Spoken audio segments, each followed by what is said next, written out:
Gujarati channel એક નજર કરીએ આજના મહત્વના સમાચારથી।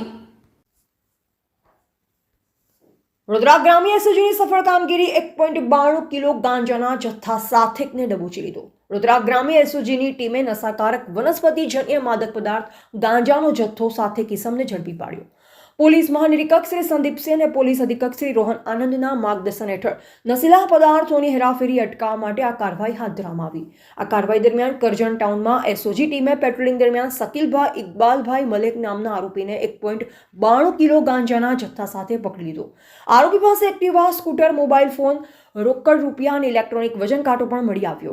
પકડાયેલ મુદ્દામાલની કુલ કિંમત ₹50,810 છે। આ કેસમાં અન્ય એક આરોપી વિનોદ નામનો ઈસમ જે ગાંજાનો જથ્થો પૂરો કરતો હજુ પકડવાનો બાકી છે। આમ એસઓજી ટીમ દ્વારા હેરાફેરી અટકાવી નશીલા પદાર્થો સામે અસરકારક કામગીરી કરવામાં આવી છે। રિપોર્ટર સરફરાઝ દિવાન, પાદરા, વડોદરા।